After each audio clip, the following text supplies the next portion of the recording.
ഓം നമോ നാരായണായ. ഓം നമോ നാരായണായ. ഓം നമോ നാരായണായ. ഓം നമോ നാരായണായ. ഓം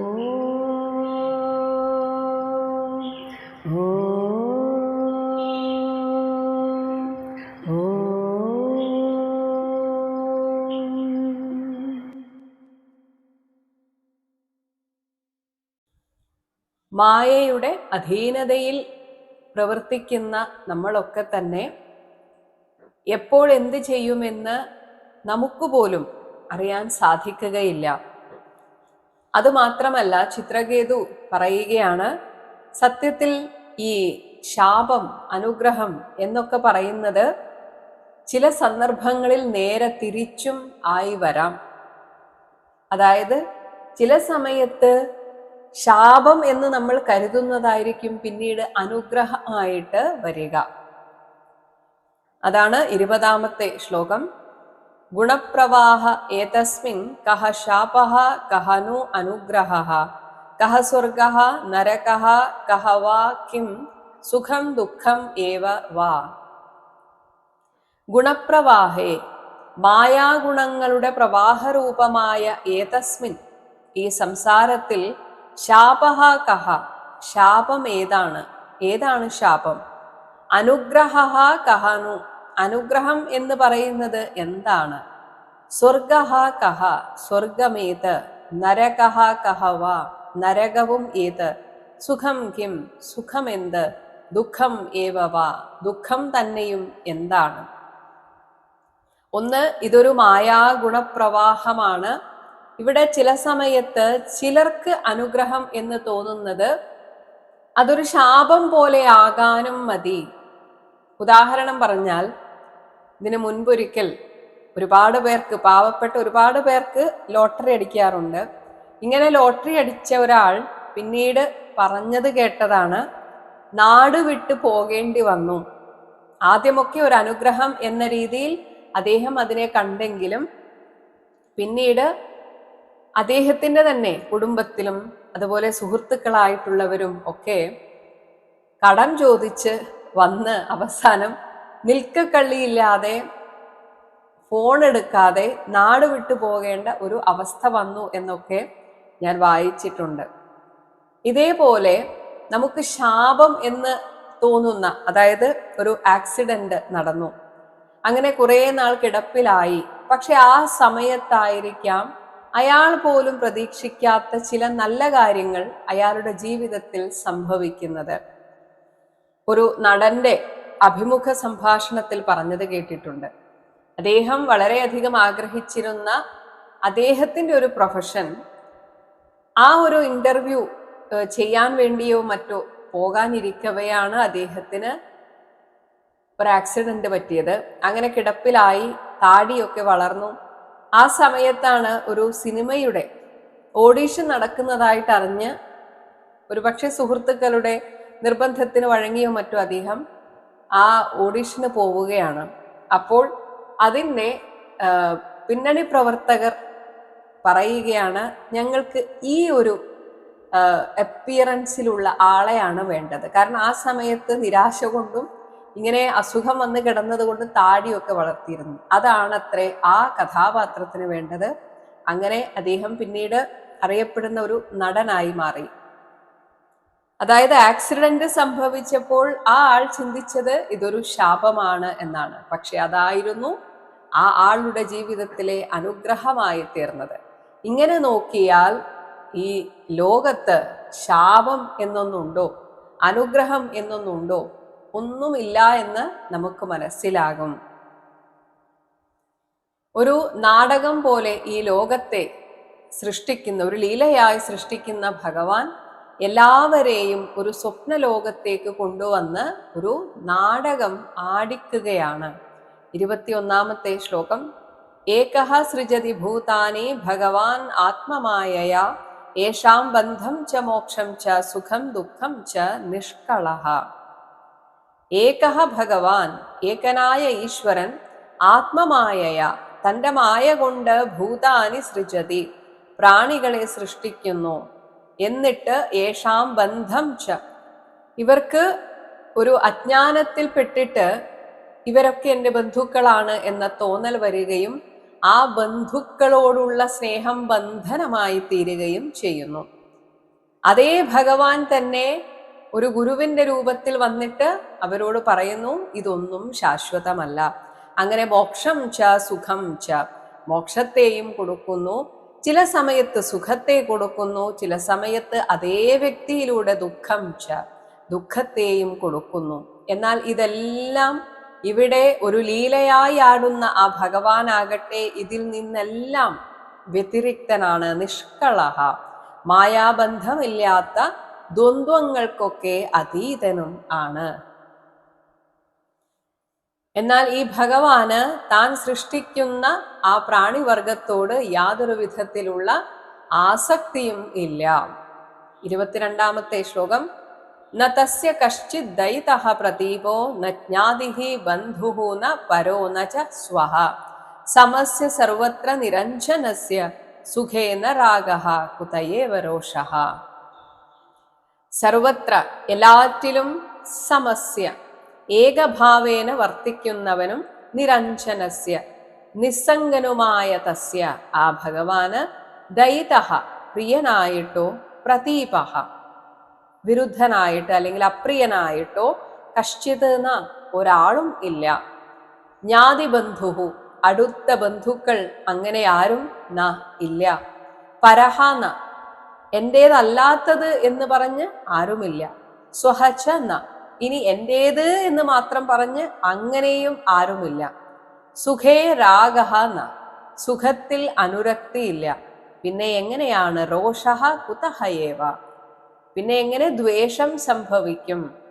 അപ്പോൾ പ്രിയം അപ്രിയം ഇങ്ങനെയൊക്കെയുള്ള ദ്വന്ദ്വം വരുമ്പോഴാണ് നമുക്ക് സുഖം ദുഃഖം എന്നൊക്കെ ഉണ്ടാകുന്നത്. എല്ലാറ്റിനെയും ഒരേപോലെ കണ്ടു തുടങ്ങിയാൽ അവിടെ പിന്നെ രാഗവുമില്ല ദ്വേഷവും ഇല്ല. എന്നാൽ ആ ഭഗവാന്റെ മായാ ബന്ധനത്തിലിരിക്കുന്ന നമുക്ക് ഇതെല്ലാം ഉണ്ട് എന്ന് തോന്നുകയും ചെയ്യുന്നു. 23-ാമത്തെ ശ്ലോകം.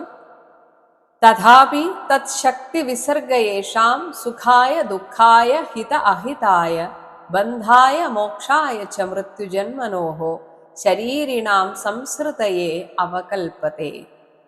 തഥാപി എന്നിരിക്കലും തച്ഛക്തി വിസർഗ അവിടുത്തെ മായാവൈഭവത്താൽ ഈ ലോകത്ത് ജീവിക്കുന്ന എല്ലാവർക്കും ഉണ്ടാകുന്ന പ്രാരബ്ധകർമ്മം യേശാം ശരീരിണാം ഈ ശരീരികളുടെ സുഖായ ദുഃഖായ സുഖത്തിനും ദുഃഖത്തിനും ഹിത അഹിതായ ഇഷ്ടങ്ങൾക്കും അനിഷ്ടങ്ങൾക്കും ബന്ധായ മോക്ഷായ ബന്ധത്തിനും മോക്ഷത്തിനും മൃത്യുജന്മനോഹോ മരണത്തിനും ജനനത്തിനും സംസൃതയെ ഇവിടെ ഇങ്ങനെ ലോകം മാറിക്കൊണ്ടിരിക്കുന്നു എന്ന സംസാരത്തിനും അവകൽപ്പതേ സമർത്ഥമായി തീരുന്നു.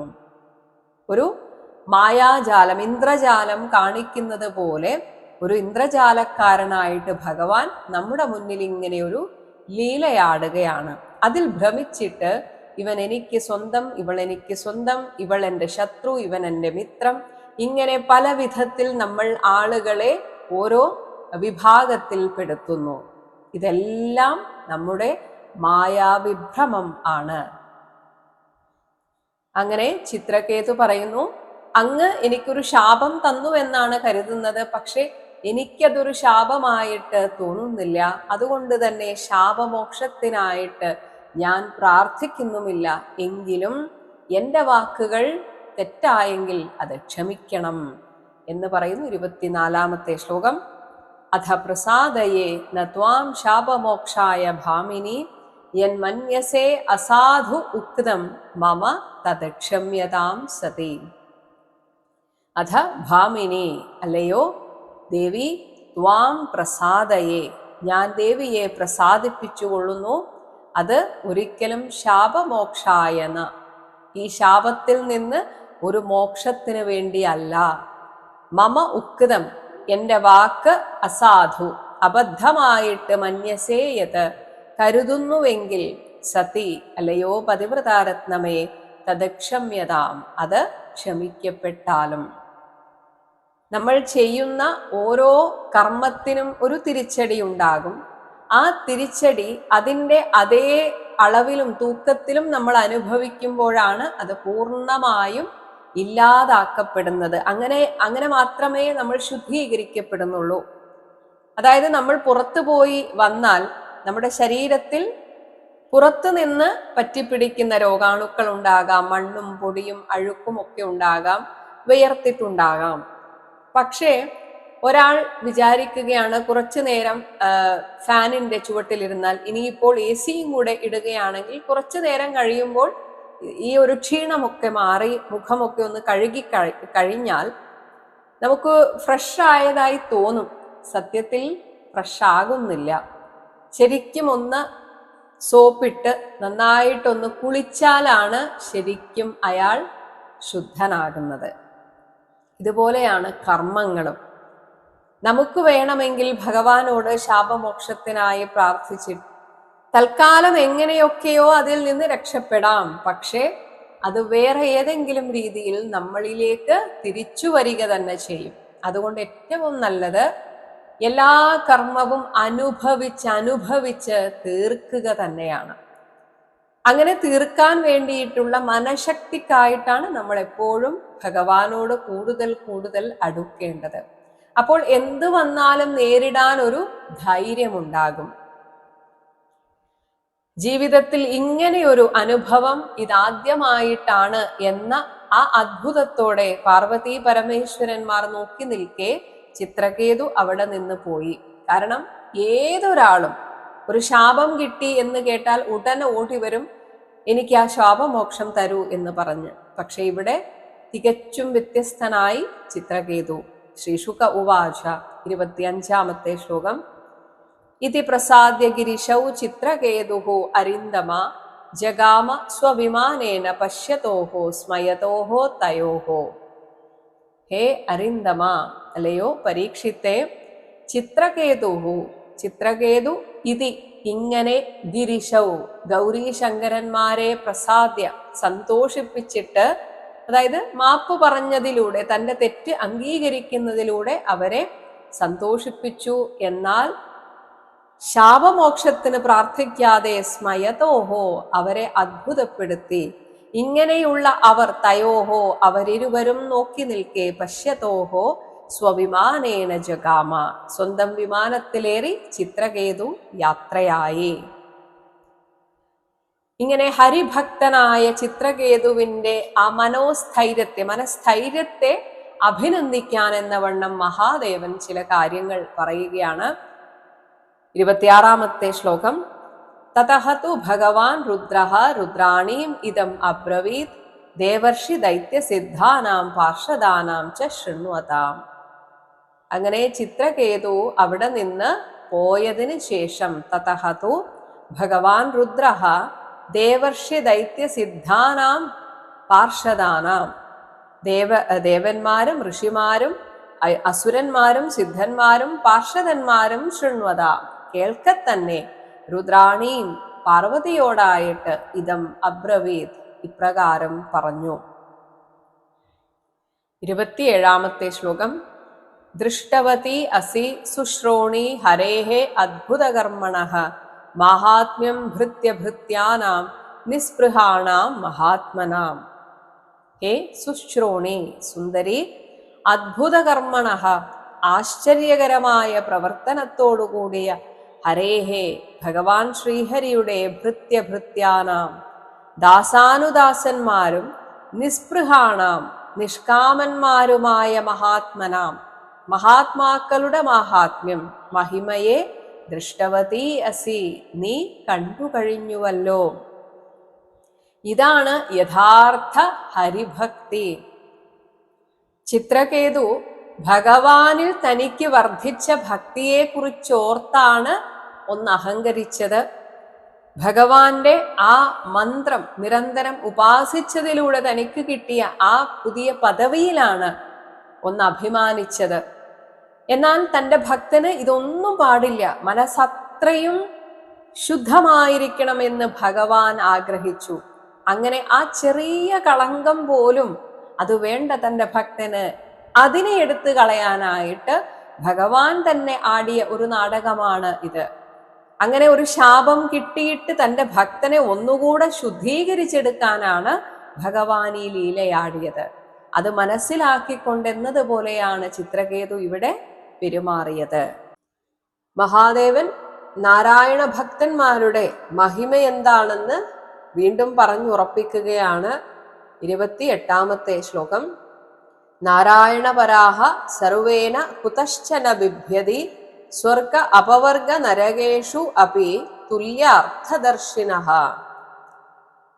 നാരായണപരാഹ, ഭഗവാന്റെ യഥാർത്ഥ ഭക്തന്മാർ എന്ന് പറയുന്നത് സ്വർഗ അപവർഗ നരകേഷു അപി, സ്വർഗമാകട്ടെ ഇനി മുക്തി ലഭിക്കും എന്ന് പറഞ്ഞാലാകട്ടെ നരകത്തിലും, ഇതിലെല്ലാം ഇതിലിപ്പോൾ എന്താണ് വ്യത്യാസം എന്ന രീതിയിൽ തുല്യ അർത്ഥദർശിനഃ, സമഫലത്തെ ദർശിക്കുന്നവരാണ്. മാത്രമല്ല അവർ സർവേ എല്ലാവരും തന്നെ കുതശ്ചന ഒരിടത്ത് നിന്നും ഒന്നിനെയും നബിഭ്യതി ഭയപ്പെടുകയില്ല. ഇതൊക്കെ നമുക്ക് നമ്മെ ഒന്ന് ഉരച്ചു നോക്കാനുള്ള ഉരകല്ലാണ്. നമ്മളൊക്കെ എവിടെ എത്തി എന്ന് സ്വയം തിരിച്ചറിയാൻ യഥാർത്ഥ ഭക്തൻ ഇങ്ങനെയൊക്കെ ആയിരിക്കണം. സുഖം വന്നു എന്ന് കേട്ടാലും, അല്ല നീ നരകത്തിൽ പോകുമെന്ന് കേട്ടാലും, നിനക്കിതാ മുക്തി വരാൻ പോകുന്നു എന്ന് കേട്ടാലും എല്ലാറ്റിനോടും സമമായ ഒരു മനോഭാവം, അതാണ് നാരായണ ഭക്തി, നാരായണ ഭക്തന്റെ ലക്ഷണം. അവർക്കൊന്നിനെയും ഭയമില്ല. കാരണം യാതൊന്നു കാൺമതത് നാരായണ പ്രതിമ, യാതൊന്നു കേൾപ്പതത് നാരായണ ശ്രുതികൾ, യാതെന്നതൊക്കെ സകലവും നാരായണൻ. പിന്നെ ആരെ എന്തിന് ഭയപ്പെടണം? ഈ ജീവാത്മാക്കൾക്ക് സുഖം ദുഃഖം ഇങ്ങനെയുള്ള ആ ദ്വന്ദ്വം വരുന്നത് നമ്മുടെ ശരീരത്തോടുള്ള ആ ബന്ധം, നമുക്ക് മാനസികമായിട്ടുള്ള ആ ആസക്തി, ഒപ്പം ഈ ശരീരവുമായി ബന്ധപ്പെടുന്ന രക്തബന്ധമുള്ള സുഹൃത്ത് ബന്ധമുള്ളവരുമായിട്ടുള്ള ആസക്തി, ഇതൊക്കെയാണ് നമ്മുടെ സുഖദുഃഖങ്ങൾക്ക് കാരണം. ഭഗവാനിൽ ഭക്തി ഉറച്ചാൽ ഈ പറയുന്ന ആസക്തി ഇല്ലാതാകുന്നത് കൊണ്ടാണ് അവർക്ക് പിന്നെ സുഖം ദുഃഖം ഇങ്ങനെയുള്ള രണ്ട് ദ്വന്ദ്വഭാവം ഇല്ലാത്തത്. അതാണ് 29-ാമത്തെ ശ്ലോകം. ദേഹിനാം ദേഹസംയോഗാത് ദ്വന്ദ്വാനി ഈശ്വരമായയാ സുഖം ദുഃഖം മൃതിഹി ജന്മ ശാപഃ അനുഗ്രഹഃ ഏവച. ദേഹിനാം ജീവാത്മാക്കൾക്ക് ദേഹസംയോഗാത് ശരീരത്തോടുള്ള സംബന്ധം ഹേതുവായിട്ട് ഈശ്വരമായയാ ആ സർവേശ്വരന്റെ മായാവിലാസത്താൽ ദ്വന്ദ്വാനി ഒന്നോടൊന്നു ചേർന്നിരിക്കുന്നതായ സുഖം ദുഃഖം മൃതി മരണം ജന്മ ജനനം ശാപഃ ശാപം അനുഗ്രഹഃ ഇതൊക്കെ സംഭവിക്കുന്നത് നമുക്ക് മാനസികമായി ഈ ലോകത്തോടുള്ള ആസക്തി ഒന്നുകൊണ്ട് മാത്രമാണ്. അതിനെ അറുത്തു മുറിച്ചു കഴിഞ്ഞാൽ പിന്നെ ഇവിടെ ഒന്നുമില്ല. 30-ാമത്തെ ശ്ലോകം. അവിവേകകൃതഃ പുംസഃ ഹി അർത്ഥഭേദഃ ഇവ ആത്മനി ഗുണദോഷ വികൽപഃ ച ഭിദാ ഇവ സ്രജിവത് കൃതഃ. ആത്മനി ആത്മാവിൽ ഗുണദോഷ വികൽപഃ ഇഷ്ടം അനിഷ്ടം ഇങ്ങനെയുള്ള രീതിയിൽ സ്ഫുരിക്കുന്ന വ്യത്യസ്ത സങ്കല്പമാകട്ടെ ഇത് ഒരു സ്വപ്നം പോലെ തന്നെയാണ്. പുംസഃ ഹി സ്വപ്നേ അർത്ഥഭേദഃ ഇവ. ഒരേ വ്യക്തിക്ക് തന്നെ സ്വപ്നത്തിൽ അനുഭവപ്പെടുന്ന വസ്തുതകളുടെ വ്യത്യാസം പോലെയാണ്. ഒരു ദിവസം നമ്മൾ കാണുന്ന സ്വപ്നം ഒന്ന് വേറെ, അതേ വ്യക്തി പിറ്റേ ദിവസം കാണുന്ന സ്വപ്നം വേറെ, ഇങ്ങനെ പലതായിട്ട് സ്വപ്നത്തിൽ എങ്ങനെയാണോ കാണുന്നത് അതേപോലെ വെറുമൊരു ഭ്രമമാണ് ഈ സുഖ ദുഃഖ സങ്കല്പമൊക്കെ. ഇതൊക്കെ അവിവേകകൃതഃ നമ്മുടെ ഉള്ളിലെ തത്വാവബോധത്തിന്റെ അഭാവം കൊണ്ടുള്ള ഭ്രമമാണ് ഇതൊക്കെ. ഏതുപോലെ സ്രജിവത് ഭിദാ ഇവ. ഒരു പൂമാലയിലോ അല്ലെങ്കിൽ കയറിലോ സർപ്പത്തെ നമുക്ക് തോന്നിപ്പിക്കുന്നത് പോലെ കൃതഃ അങ്ങനെ കൽപ്പിതമായതാണ് ഈ ലോകവുമായി ബന്ധപ്പെട്ട സുഖദുഃഖാദികളൊക്കെ തന്നെ. ഈ ലോകത്തോട് ആസക്തി വരുമ്പോഴാണ് നമ്മൾ ചില കാര്യങ്ങൾ ഈ ലോകത്തിൽ നിന്നും ലോകത്തിലുള്ളവരിൽ നിന്നും പ്രതീക്ഷിക്കുന്നത്. ഇതൊക്കെയാണ് നമ്മുടെ സുഖദുഃഖങ്ങളെ ബാധിക്കുന്നത്. അതിനൊക്കെ കാരണം ഈ ഒരു ചിന്തയാണ്. അതേസമയം ഭഗവാനിൽ ഭക്തി ഉറച്ചവർക്ക് ഈ ലോകത്തിൽ നിന്ന് ഒന്നും നേടേണ്ടതായിട്ടില്ല. അതാണ് 31-ാമത്തെ ശ്ലോകം. വാസുദേവേ ഭഗവതി ഭക്തിം ഉദ്വഹതാം നൃണാം ജ്ഞാന വൈരാഗ്യ വീര്യാണാം നൈഹ കശ്ചിത് വ്യപാശ്രയഃ. ഭഗവതി വാസുദേവേ, ഭഗവാൻ ശ്രീ വാസുദേവനിൽ ഭക്തിം ഉദ്വഹതാം, ഭക്തിഭാവത്തെ വെച്ച് പുലർത്തുന്നവരും ജ്ഞാന വൈരാഗ്യ വീര്യാണാം, ജ്ഞാനം വിരക്തി എന്നിവയുടെ ബലമുള്ളവരുമായ നൃണാം ജനങ്ങൾക്ക് ഈ ലോകത്ത് നിന്ന് വ്യപാശ്രയ വിശേഷിച്ച് നേടേണ്ടതായിട്ട് ഒന്നും തന്നെ ഇഹ ഇവിടെ കശ്ചിത് ഒന്നും തന്നെ ഇല്ല. എന്തെങ്കിലും നേടണം എന്ന് ആഗ്രഹിക്കുമ്പോഴാണ് ഈ പറയുന്ന സുഖദുഃഖങ്ങളൊക്കെ ഉണ്ടാകുന്നത്. ഭഗവാൻ വാസുദേവനിൽ ഭക്തിഭാവത്തെ ഉറച്ചു കിട്ടിയാൽ പിന്നെ ഈ ലോകത്ത് നിന്ന് എന്ത് കിട്ടിയിട്ടെന്ത്, കിട്ടാതിരുന്നാൽ എന്ത്, ആ ഒരു വൈരാഗ്യം വിരക്തി വരും. അങ്ങനെ വന്നു കഴിയുമ്പോൾ സുഖം ദുഃഖം ഇങ്ങനെയുള്ള ദ്വന്ദ്വഭാവം ഇല്ലാതെയാകുന്നു. ഇനി ഭഗവാന്റെ മഹത്വം ഭഗവാൻ ശ്രീരുദ്രൻ എന്ന ഭാവത്തിൽ ഇരുന്നു കൊണ്ട് സ്തുതിക്കുകയാണ്. അതായത് മഹാദേവന് തന്നെ സദാശിവൻ എന്ന ഒരു പൂർണ്ണഭാവമുണ്ട്. ആ സദാശിവൻ തന്നെയാണ് നാരായണൻ, വാസുദേവൻ എന്നൊക്കെ പറയുന്നത്. അപ്പോൾ ഇവിടെ ശ്രീരുദ്ര സ്വരൂപത്തിൽ ഇരുന്നു കൊണ്ട് ആ പരമാത്മസ്വരൂപനായിട്ടുള്ള ഭഗവാനെ വർണ്ണിക്കുകയാണ്. 32-ാമത്തെ ശ്ലോകം. ന അഹം വിരിഞ്ചഃ ന കുമാര നാരദൗ ന ബ്രഹ്മപുത്രാഃ മുനയഃ സുരേശാഃ വിദാമ യസ്യ ഈഹിതം അംശക അംശകാഃ ന തത്സ്വരൂപം പൃഥക് ഈശമാനിനഃ. യസ്യ ഈഹിതം, യാതൊരു ഭഗവാന്റെ അഭിമതത്തെ അഹം ന വേദ, ഞാൻ അറിയുന്നില്ല. ഇവിടെ രുദ്രഭാവത്തിലിരിക്കുന്ന ഞാൻ അറിയുന്നില്ല.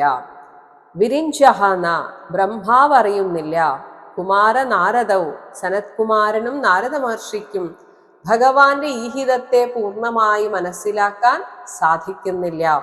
ബ്രഹ്മപുത്രാഹ, ബ്രഹ്മാവിന്റെ മറ്റു പുത്രന്മാരായ മുനയഹ, മറ്റു ഋഷി മുഖ്യന്മാരും, സുരേഷാഹ, ഇന്ദ്രാദി ദേവപ്രമുഖന്മാരും ന അറിയുന്നില്ല. ന വിദാമ, ഞങ്ങളെ അറിയുന്നില്ല എന്ന് വരുമ്പോൾ പിന്നെ അംശക അംശകാഹ, അവിടുത്തെ ഒരു ചെറിയ അംശത്തിന്റെ ചെറിയ അംശങ്ങളായവരും, പൃഥക് ഈശമാനിനഃ, വെവ്വേറെ ഞാൻ ഒരു സംഭവമാണ്, ഞാൻ എല്ലാറ്റിനും അധിപനാണ് എന്നൊക്കെ ഭാവിക്കുന്നവർ, അവർക്ക് പിന്നെ തത്സ്വരൂപം, അവിടുത്തെ യഥാർത്ഥ രൂപത്തെ ഒന്ന് ചിന്തിക്കാൻ പോലും പറ്റുകയില്ലല്ലോ.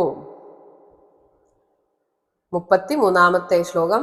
നഹി അസ്യ അസ്തി പ്രിയഃ കശ്ചിത് ന അപ്രിയഃ സ്വഃ പരഃ അപി വാ ആത്മത്വാദ് സർവഭൂതാനാം സർവഭൂതപ്രിയഃ ഹരിഃ. അസ്യ, ഭഗവാൻ ശ്രീഹരിക്ക്, പ്രിയഃ പ്രിയനായിട്ടോ അപ്രിയഃ അപ്രിയനായിട്ടോ കശ്ചിത് നഹി അസ്തി ഒരാളും ഇല്ല തന്നെ. സ്വഹ പരഹ അപി, തൻ്റേതെന്നോ അന്യനായിട്ടോ വാ ന, അങ്ങനെയും ആരുമില്ല. ഭഗവാൻ ശ്രീഹരി സർവഭൂതാനാം, സകല പ്രാണികളുടെയും ആത്മത്വാത്, ആത്മഭാവേന വർത്തിക്കുന്നത് കൊണ്ട് സർവഭൂതപ്രിയ, സകല പ്രാണികൾക്കും പ്രിയങ്കരനുമാണ്. നമ്മളൊരു കണ്ണാടി നോക്കിയിട്ട് ചിരിച്ചാൽ ആ കണ്ണാടിയിലുള്ള നമ്മൾ തന്നെ ഇങ്ങോട്ട് ചിരിക്കുന്നതായിട്ട് തോന്നും. കരഞ്ഞാൽ കരയുന്നത് പോലെ. ഇങ്ങനെ നമ്മൾ ഏത് ഭാവത്തിൽ കണ്ണാടിയിൽ നോക്കുന്നോ അത് തിരിച്ച് പ്രതിഫലിക്കും എന്നതുപോലെ ഈ പ്രകൃതിയോട്, ഈശ്വരനോട് നമ്മുടെ ഭാവം എങ്ങനെയോ അതാണ് തിരിച്ച് പ്രതിഫലിക്കുന്നത്. അല്ലാതെ ഭഗവാന് പ്രത്യേകിച്ച് ആരോടും പ്രിയമോ അപ്രിയമോ ഒന്നും തന്നെയില്ല. 34-ാമത്തെ ശ്ലോകം.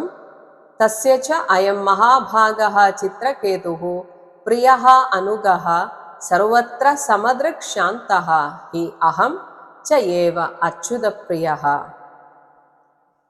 മഹാഭാഗഃ അയം ചിത്രകേതുഃ. മഹാഭാഗ്യവാനായ ഈ ചിത്രകേതു. എന്തുകൊണ്ടാണ് ഭാഗ്യവാൻ എന്ന് വിശേഷിപ്പിച്ചത്? തസ്യ, ആ ശ്രീഹരിയുടെ പ്രിയഃ അനുഗഃ ഹി, പ്രിയപ്പെട്ട ദാസനാകുന്നു. അതുകൊണ്ട് സർവത്ര, എല്ലാറ്റിലും സമദൃക്, സമദർശനം ഉള്ളവനാണ്. അതുകൊണ്ടാണ് ആ ഒരു ശാന്ത സ്വഭാവം. അപ്പോൾ ശാന്തി വേണമെങ്കിൽ എന്തു വേണം? ഈ ലോകത്തോടുള്ള നമ്മുടെ മനോഭാവം മാറ്റേണ്ടതുണ്ട്. അപ്പോഴാണ് മനഃശാന്തി ഉള്ളവൻ ആകുന്നത്. അതുപോലെ ഭഗവാൻ പറയുന്നു, അഹം ച അപി, ഞാനും ആ ഭഗവാന് പ്രിയപ്പെട്ടവനാണ്. അച്യുത പ്രിയഃ. ഭഗവാന്റെ ഭക്തരോട് അങ്ങോട്ട് ദേഷ്യം കാണിക്കുന്നവർ യഥാർത്ഥത്തിൽ വിഡ്ഢികളാണ്, അല്ലെങ്കിൽ അതുകൊണ്ട് ഒരു പ്രയോജനവും ഇല്ല. അത് അവരെ ഒരു തരത്തിലും ബാധിക്കുന്നില്ല. നമ്മൾ ഒരാളെ വല്ലാതെ വഴക്ക് പറഞ്ഞു, ആ വഴക്ക് പറഞ്ഞതൊന്നും അയാളിൽ യാതൊരു ഭാവമാറ്റവും വരുത്തുന്നില്ല എങ്കിൽ പറഞ്ഞ നമ്മളാണ് മണ്ടന്മാരാകുന്നത്. ഇതുപോലെ ഭഗവാൻ പറയുന്നു, ശ്രീഹരിയുടെ ഭക്തന്മാരിൽ യാതൊരു വിധത്തിലുള്ള വിരോധവും ശാപവും ഫലിക്കുകയില്ല. ഇതാണ് 35-ാമത്തെ ശ്ലോകം. തസ്മാത് ന വിസ്മയഃ കാര്യഃ പുരുഷേഷു മഹാത്മസു മഹാപുരുഷഭക്തേഷു ശാന്തേഷു സമദർശിഷു. തസ്മാത്, അതുകൊണ്ട്, സമദർശിഷു, സമദർശികളും, ശാന്തേഷു, മനഃശാന്തിയുള്ളവരും, മഹാപുരുഷഭക്തേഷു, ഭഗവാൻ ശ്രീഹരിയിൽ ഭക്തി ഉറച്ചവരും, മഹാത്മസു, മഹാമനസ്കന്മാരുമായ പുരുഷേഷു, ഇത്തരം ഭക്തന്മാരുടെ അടുക്കൽ, വിസ്മയഃ, നമ്മുടെ മനക്ഷോഭം, ന കാര്യഃ, പ്രകടിപ്പിച്ചിട്ട് കാര്യമില്ല, അതവരെ യാതൊരു വിധത്തിലും ബാധിക്കുന്നതല്ല. കാരണം അവർക്ക് ശാപം, അനുഗ്രഹം, ഇനി അവരെന്നെ വെറുക്കുന്നു, ഇതൊന്നും അവരെ സംബന്ധിച്ച് യാതൊരു വിഷയവും ഉള്ള കാര്യമല്ല. ശ്രീശുക ഉവാച. 36-ാമത്തെ ശ്ലോകം. ഇതി ശ്രുത്വാ ഭഗവതഃ ശിവസ്യ ഉമാ അഭിഭാഷിതം ബഭൂവ ശാന്തധീരാജൻ ദേവി വിഗത വിസ്മയ. ഹേ പരീക്ഷിത്തെ, ഭഗവതഃ ശിവസ്യ, ഭഗവാൻ പരമേശ്വരന്റെ, ഇതി അഭിഭാഷിതം, ഇങ്ങനെയുള്ള ഉപദേശവചനം ശ്രുത്വ, കേട്ടിട്ട്, ഉമാദേവി, പാർവതീദേവി തൻ്റെ വിഗത വിസ്മയം, വിസ്മയം എന്നാൽ ഇവിടെ മനക്ഷോഭം എന്നർത്ഥം, അത് ഇല്ലാതായിട്ട്, അങ്ങനെ ആയപ്പോൾ തന്നെ ദേവിക്കും ഉള്ളിൽ ശാന്തി അനുഭവപ്പെട്ടു. ശാന്തധീ ബഭൂവ, അങ്ങനെയായി ഭവിച്ചു.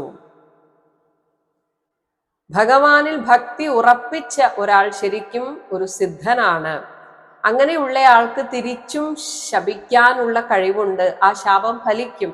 പക്ഷേ എന്നിട്ടും ഇവിടെ ചിത്രകേതു തിരിച്ചൊന്നും പറയാതെ ആ ശാപത്തെ ഏറ്റുവാങ്ങുകയാണ് ചെയ്തത്. അങ്ങനെ വീണ്ടും തൻ്റെ മാഹാത്മ്യത്തെ സ്വയം ഉയർത്തുകയാണ് ചിത്രകേതു ചെയ്തത് എന്ന് പറയുന്നു 37-ാമത്തെ ശ്ലോകം.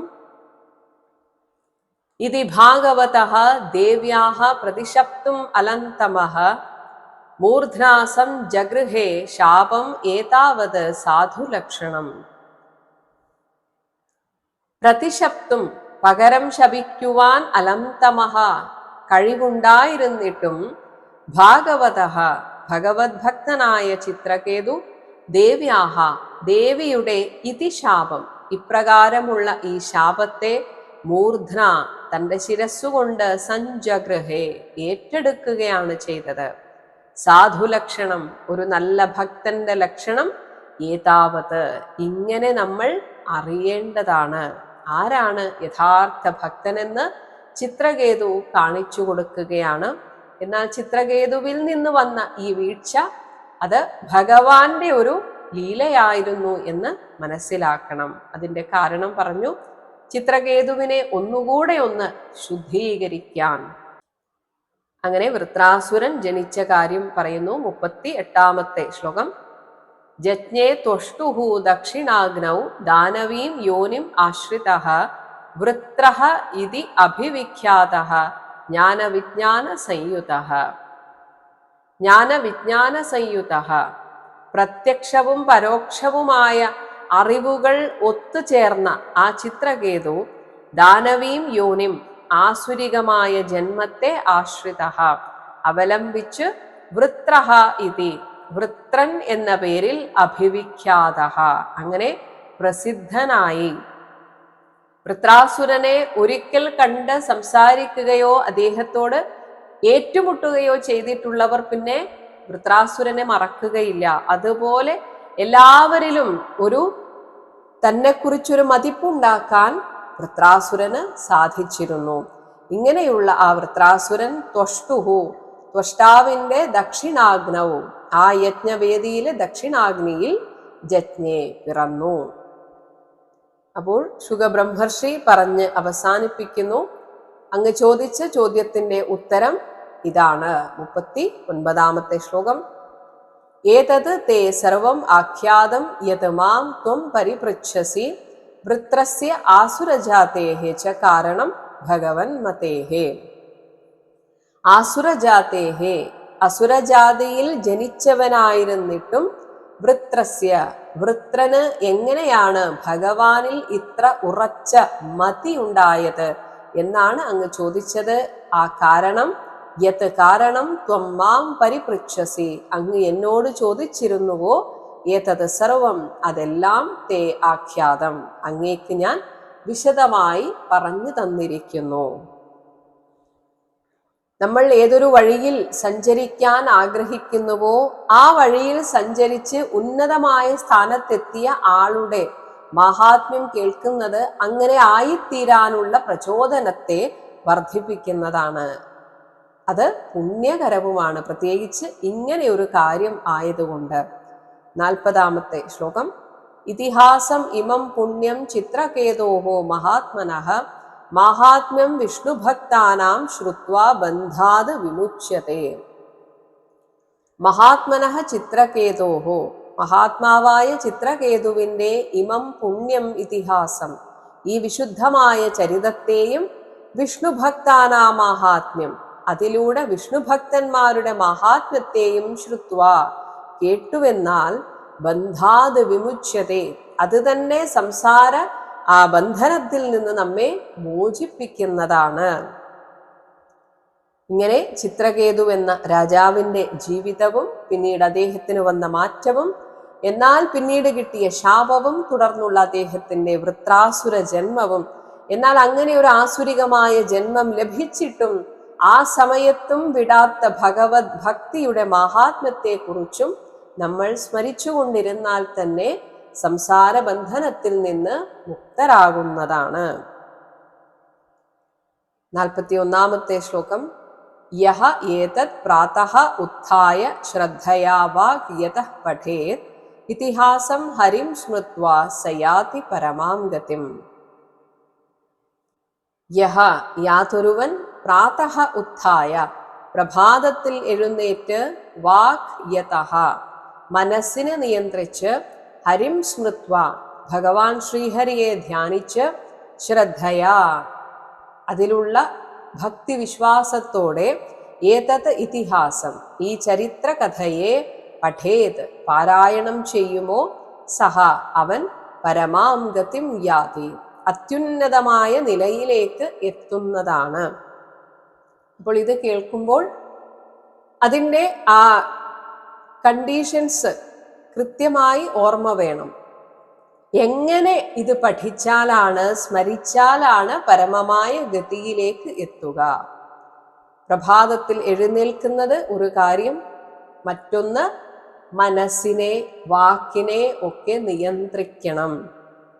അപ്പോൾ പല കാര്യങ്ങൾ ചെയ്യാനിരുന്നു കൊണ്ട് അതെല്ലാം ചെയ്യണമല്ലോ എന്ന മനോഭാവത്തോടെ ഇരുന്നാൽ ഒരിക്കലും ഈ ഒരു സ്മൃതി ശരിയാവുകയില്ല, സാധിക്കുകയില്ല. അതുകൊണ്ട് തന്നെ ഈ ലോകവുമായിട്ടുള്ള നമ്മുടെ ആസക്തി വിടുമ്പോൾ മാത്രമാണ് ഇത്രയും ശ്രദ്ധയോടെ ഭഗവത് സ്മരണം, പഠനം ഒക്കെ നടക്കുകയുള്ളൂ.